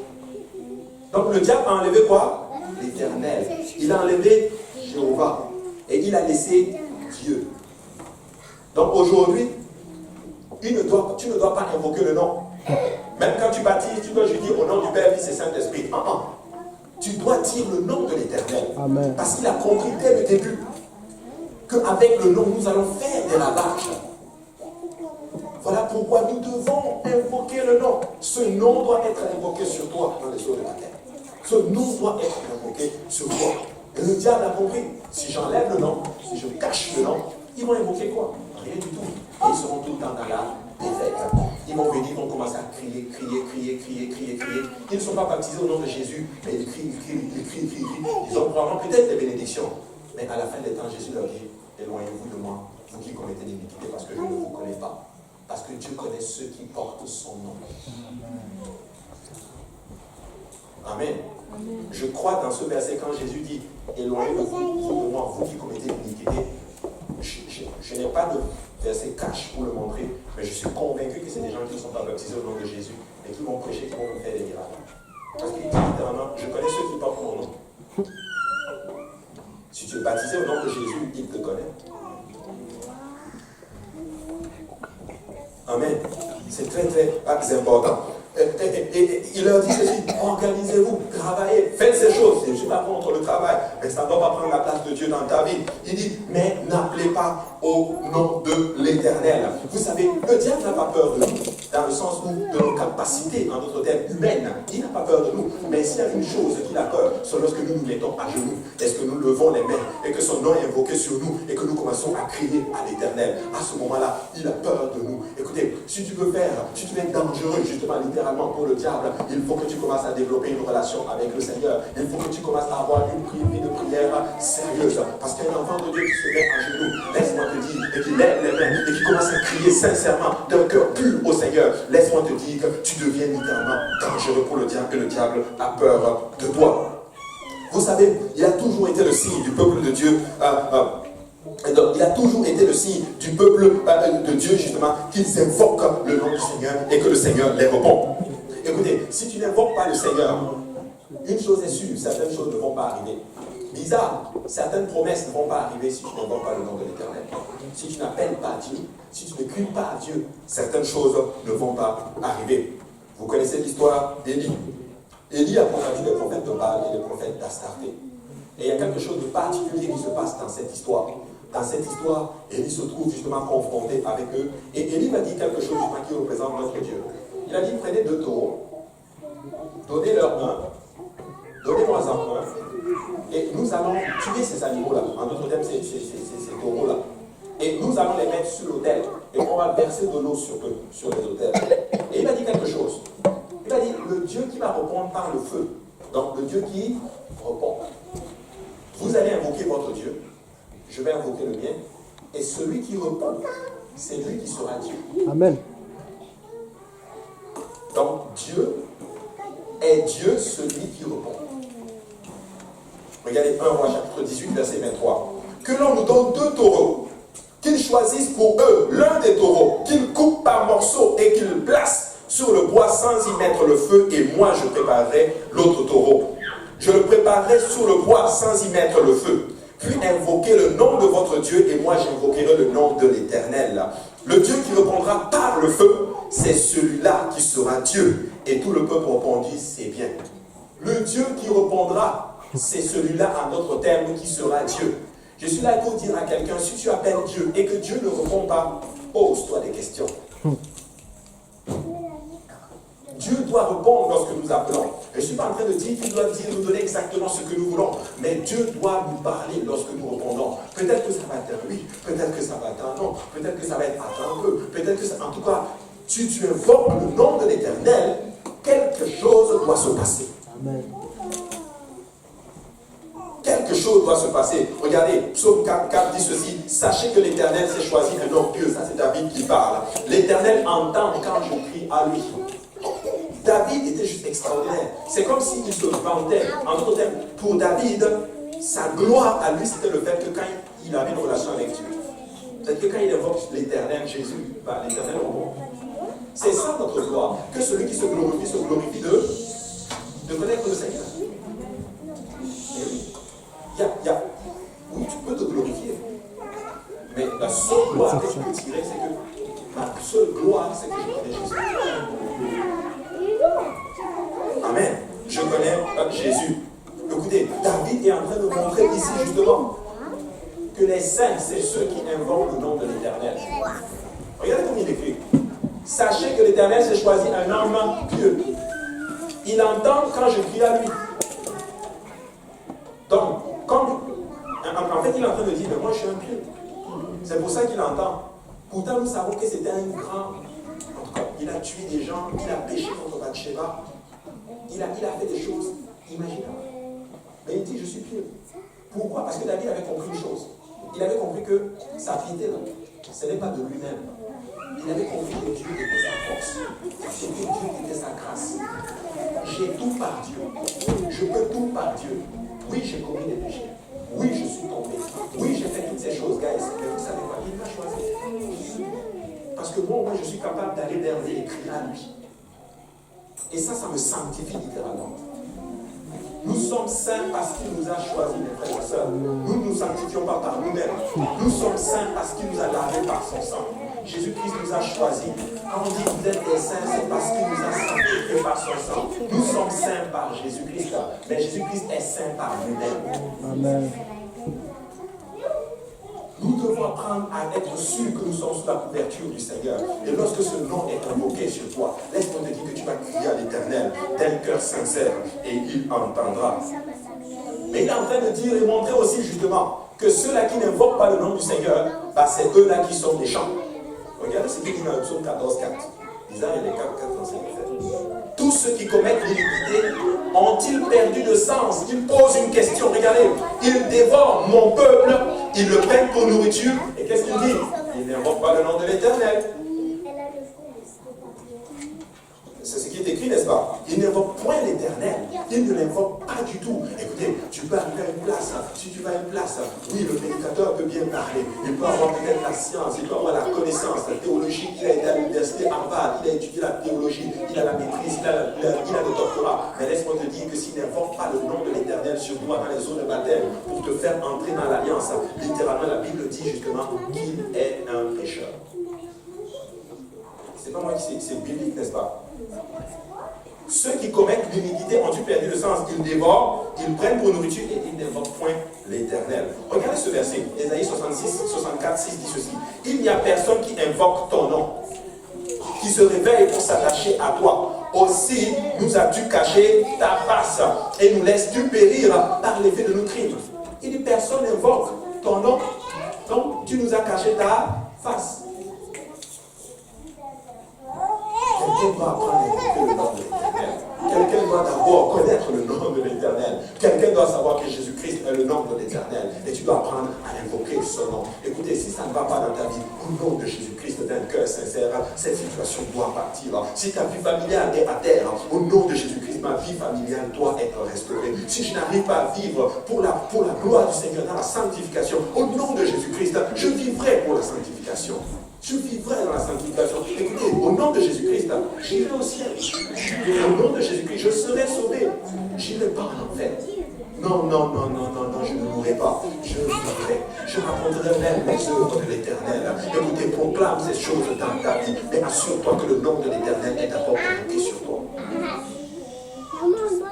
Regardez ceci, il dit ceci, cependant, ô Éternel, tu es notre Père, nous sommes l'argile et c'est toi qui nous as formés, nous sommes tous l'ouvrage de tes mains. Ne t'irrite pas à l'extrême, ô Éternel, ne te souviens pas à toujours du crime. Regarde donc, nous sommes tous ton peuple. Ésaïe est en train d'invoquer le nom de l'Éternel.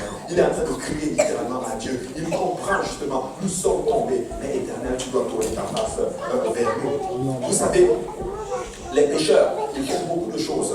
Ils vont faire beaucoup de bonnes choses à leur propre yeux. Mais je veux vous dire une chose qu'ils ne vont jamais faire. Ils ne vont jamais s'oublier. Ils ne vont jamais reconnaître la Seigneurie du Seigneur Jésus-Christ. Et ils ne vont pas invoquer le nom de Jésus-Christ. Tu peux voir des gens qui sont cool, qui sont gentils. Mais laisse-moi te dire, quand tu leur parles du nom de l'Éternel, ils ne veulent pas en entendre parler. Psaume 54 dit ceci. Offre pour sacrifice à Dieu des actions de grâce et accomplis tes vœux envers le Très-Haut. Et invoque-moi au jour de la détresse. Je te délivrerai et tu me glorifieras. Je ne sais pas pour vous. Mais moi, je sais que je vais glorifier le Seigneur. Amen. Il dit, invoque-moi, je te répondrai. Je vais te délivrer et toi, tu vas me glorifier. Tu vas me donner toute la gloire. C'est un seul problème. C'est que certains arrivent, ils invoquent Dieu. Et j'ai déjà vu des cas comme ça. Ils invoquent Dieu. Et Dieu répond à leur situation. Mais la gloire, ils veulent garder ça pour eux. Dieu est très fort. Il peut te récupérer à un moment donné. Et j'ai vu des gens comme ça. Amen. Vous savez, Dieu est vraiment bon et Dieu nous aime. Dieu a vraiment besoin que nous nous retournons vers lui, que nous lui donnons toute la gloire. Regardez le psaume 80, verset 18 dit ceci: que ta main soit sur l'homme de ta droite, sur le fils de l'homme que tu t'es choisi. Et nous ne nous éloignerons plus de toi. Fais-nous revivre et nous invoquerons ton nom. Fais-nous revivre et nous invoquerons ton nom. Ça veut dire quoi? Ça veut dire que quelque part nous sommes morts. Si tu dois nous faire revivre, c'est que nous sommes déjà morts. Donc, quelqu'un qui n'invoque pas le nom de l'Éternel, qu'est-ce qui arrive? Il est mort. Donc il dit: fais-moi revivre pour que je puisse invoquer ton nom. En passant, c'est les vivants qui louent Dieu. Donc, quand il y a de la vie quelque part, il faut qu'il y ait du bruit et il faut qu'il y ait du mouvement. Et je crois qu'il y a de la vie ce matin, ce soir ici. Et je pense qu'on peut montrer qu'il y a de la vie ici. Il y a de la vie en Seigneur. Fais-nous revivre, Seigneur. Nous invoquerons ton nom. Vous savez, regardez, on va lire ce verset-là, et on arrive un peu à la fin, et ça c'est le verset bonbon que tout le monde aime. La plupart des gens qui arrivent au Canada, apparemment Dieu leur donne toujours ce passage. Vous le connaissez, ce passage. Jérémie 29. Tout le monde, la plupart, beaucoup de gens que j'ai rencontrés disent: oh, quand j'ai quitté le pays, voici le passage que Dieu m'a donné. Mais on va le lire. On prend quelque chose dedans. Et je pense que beaucoup vont maintenant faire très attention à utiliser les versets. Regardez ce qu'il dit dans Jérémie. Jérémie chapitre 29, versets 12 et 14, et 13 à 14. Il dit ceci: vous m'invoquerez et vous partirez. Vous me prierez et je vous exaucerai. Vous me chercherez et vous me trouverez si vous me cherchez de tout votre cœur. Je me laisserai trouver par vous, dit l'Éternel, et je ramènerai vos captifs. Je vous rassemblerai de toutes les nations et de tous les lieux où je vous ai chassés, dit l'Éternel, et je vous ramènerai dans le lieu où je vous ai fait aller en captivité. Alors, on va analyser ce verset. Regardez ce qui se passe. Le verset 12 est très fort. Il dit: vous m'invoquerez, et c'est comme s'il prophétise. Il dit: vous allez même partir. Mais je suis allé regarder le mot même, le mot original de partir. Pourquoi il dit vous partirez? Ce mot-là, c'est le mot halak. Ça veut dire aller, marcher, venir, procéder, avancer, mouvoir. Mais voici un autre sens. Ça veut dire mourir ou vivre d'une certaine manière. Donc, peut-être qu'il est en train de dire littéralement: vous allez m'invoquer, ok? Et vous allez partir dans le fond, vous allez même mourir spirituellement. Vous allez retomber encore dans les mêmes choses. Vous allez encore vivre ces vaines façons de vivre. Et regardez ce qu'il est en train de dire. Il dit: vous me prierez encore, comme littéralement, et je vous exaucerai. Je ne sais pas si vous comprenez l'amour du Seigneur ici. Il est en train de te dire que tu vas venir me prier. Tu vas même tomber. Et tu vas encore me prier et je vais t'exaucer. Je ne comprends pas cet amour-là. Tu es en train de me dire que je vais tomber. Il a dit, le juste comme cette fois, il se relève. Tu es en train de me dire que je vais crier à toi, tu vas me répondre. Tu vas avoir la bénédiction et je vais encore aller retomber. Et tu vas encore me prier, et tu vas me prier, et je vais encore te glorifier, t'exaucer. Extraordinaire. Hey, regardez, il a dit encore: vous m'invoquerez. C'est le mot parole. Et vous partirez. Vous me prierez et je vous exaucerai. Vous me chercherez et vous me trouverez si vous me cherchez de tout votre cœur. Et là, il va plus loin. Écoutez, il est en train de mettre l'accent en notre terme sur le mot invoquer. Il est en train de dire littéralement: vous êtes des pécheurs. Nous sommes des pécheurs. Nous tombons. Mais quand vous m'invoquez d'un cœur sincère, je vous répondrai. Je suis un Dieu qui me cache. Mais si vous m'invoquez, je me laisserai trouver par vous. Je suis là pour dire à quelqu'un: si tu arrives à une place et que tu es complètement déçu, tu as honte de toi-même, tu as peur de toi-même, tu penses que tu es tombé, tu penses que rien ne va, tu as échoué, tu penses que tu as trahi Dieu, laisse-moi te dire que tu es un bon candidat de la grâce et de l'amour du Seigneur Jésus-Christ. Tu invoqueras le nom du Seigneur et il te répondra. Et tu vas lui donner toute la gloire. Vous savez, c'est très important d'invoquer le nom de l'Éternel. C'est très important d'apprendre à un moment donné à crier à Dieu d'un amour sincère. C'est très, très, très important. Quand tu cries à Dieu, il ne faut pas que ça soit juste quelque chose du je le fais juste pour le faire. Mais tu dois apprendre à invoquer le nom de l'Éternel. Mais si tu veux jouir littéralement et entrer, bénéficier justement de toute cette grâce et toutes ces bénédictions que le Seigneur a pour toi, il y a une sorte d'invocation d'abord à laquelle tu dois repasser. Ce nom doit être invoqué sur ta vie. Écoutez, Dieu m'a montré quelque chose de très particulier cette semaine. Il m'a donné une phrase qui c'est bizarre. Le pasteur a dit une phrase ce matin, ça se ressemblait un peu, donc ça m'a un peu reconforté. Mais regardez ce que Dieu m'a dit cette semaine. Il m'a dit, tu sais, tes choix décident de ce que tu es. En fait, tu es ce que tu choisis d'être. Tes choix font de toi ce que tu es. Ce que tu choisis, c'est ce que tu vas être. Si tu choisis d'être médiocre, tu vas être médiocre. Si tu choisis de vivre dans une vie qui ne glorifie pas Dieu, tu vas le faire.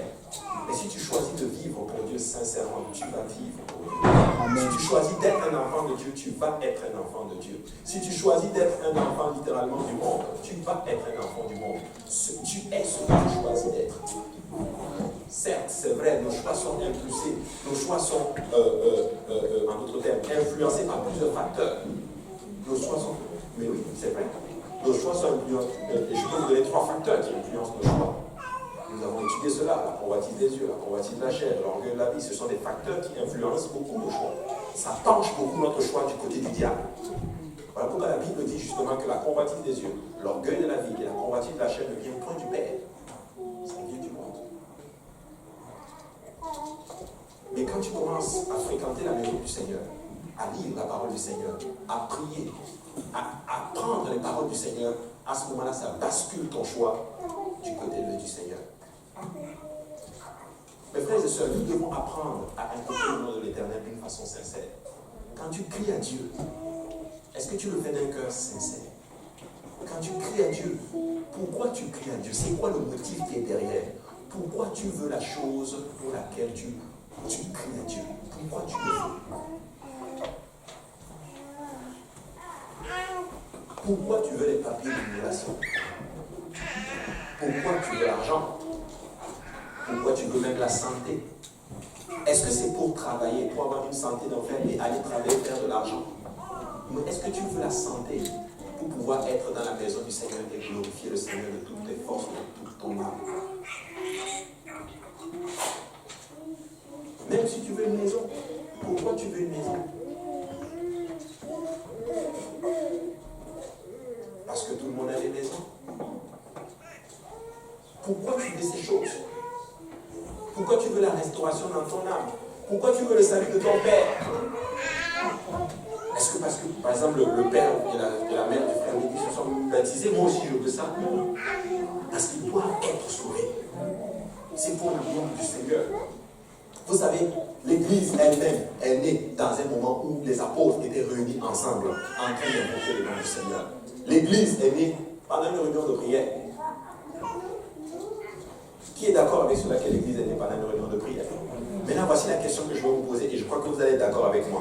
Si l'Église est née le jour pendant une réunion de prière, comment se fait-il que la réunion de prière est la réunion la moins fréquentée, pratiquement dans toutes les églises, s'il y a même une réunion de prière? Amen. Nous devons apprendre à invoquer le nom de l'Éternel. On va terminer avec cela. On va se lever tous ensemble dans la présence du Seigneur. Mais je suis là pour dire à quelqu'un, invoque le Seigneur aujourd'hui. Crie à Dieu et Dieu te répondra. Peu importe ce que tu as fait, peu importe la situation, invoque le Seigneur. Crie à Dieu. Invoque son nom. Et tu connais son nom. Tu connais le nom de l'Éternel. Il te répondra. Il te répondra. Vous savez, des fois nous pensons aussi, ça c'est la deuxième partie que l'autre partie que je vais vous montrer. Nous pensons des fois que invoquer le nom de l'Éternel, c'est arriver et crier. Au nom de Jésus. Je connais quelqu'un qui l'a fait dans la Bible. Il a dit, je te chasse au nom de Jésus que Paul prêche. Le démon a dit ceci, Paul, je le connais.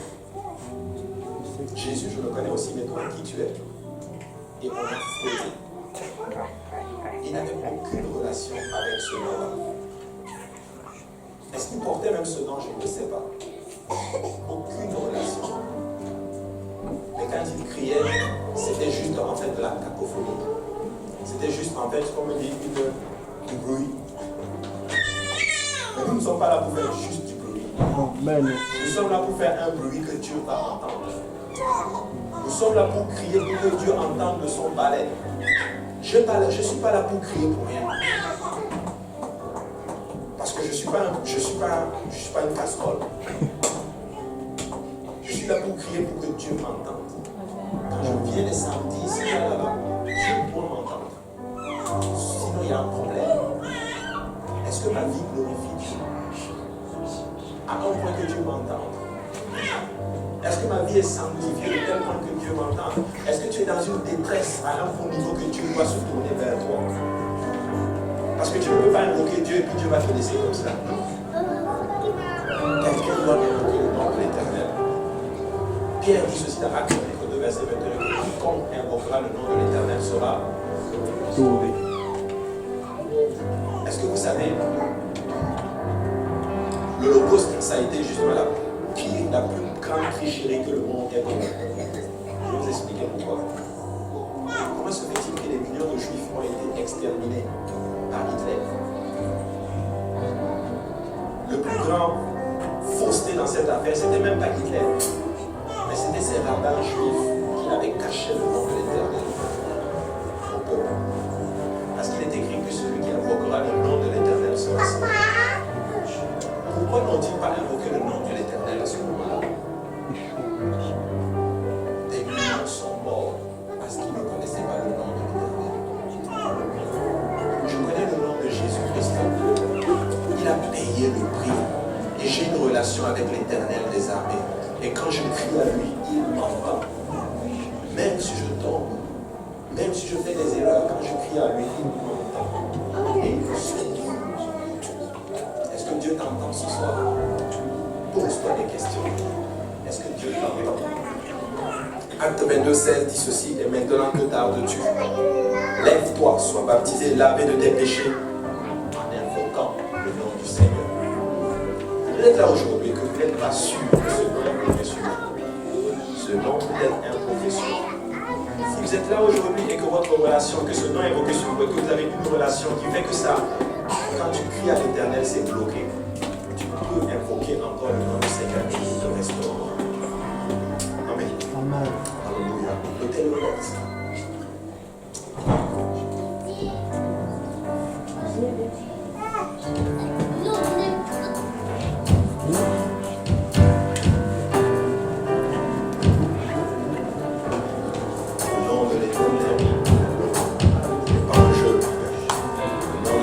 Est le nom qui est au-dessus de tous les noms.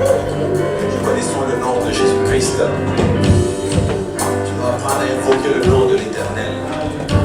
Ma vie sanctifie. Invoque le nom de l'Éternel. Et le Seigneur est là. Si tu invoques le Seigneur aujourd'hui, je ne connais pas la situation, mais tu invoques le nom de l'Éternel aujourd'hui, le Seigneur te répondra. Peut-être que c'est un problème de santé, mais invoque le nom de l'Éternel. Peut-être que c'est un problème, je ne sais pas moi. Peu importe la situation, invoque le nom de l'Éternel, que le Seigneur te répondra.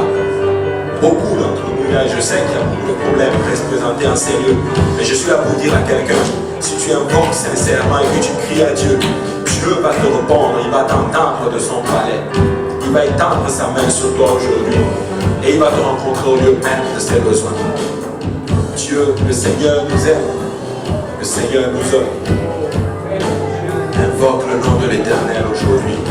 Invoque le nom de l'Éternel sur ta vie familiale. Invoque le nom de l'Éternel, alléluia, sur tes enfants. Et invoque le nom de l'Éternel sur ta vie spirituelle. Invoque le nom de l'Éternel en toutes choses. Alléluia Jésus, alléluia Jésus. Alléluia.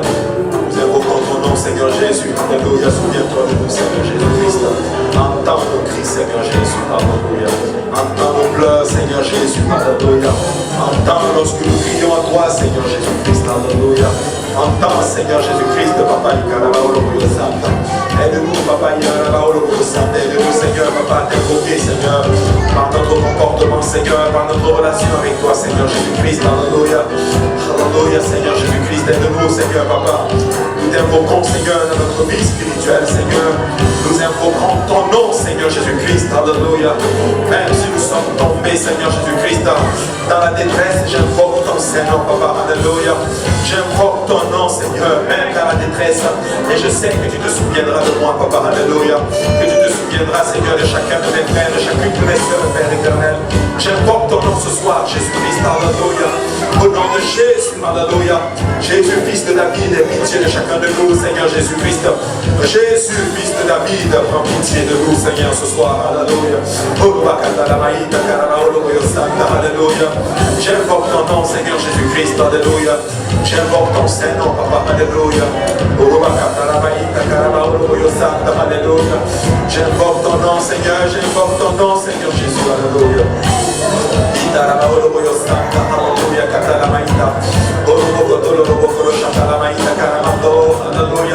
J'invoque ton nom, Seigneur Jésus. Alléluia. J'invoque ton nom, Seigneur Jésus. Alléluia. Alléluia, Jésus. Alléluia, Seigneur. Alléluia.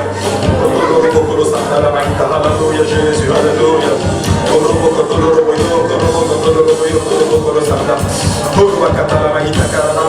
Alléluia, Seigneur Jésus. J'invoque ton nom, j'invoque ton Saint-Nom, Papa. Alléluia. J'invoque ton nom, Seigneur Jésus. J'invoque ton Saint-Nom, Papa. Alléluia. Alléluia, Alléluia, Alléluia. Ton grand nom, Seigneur Jésus. Alléluia.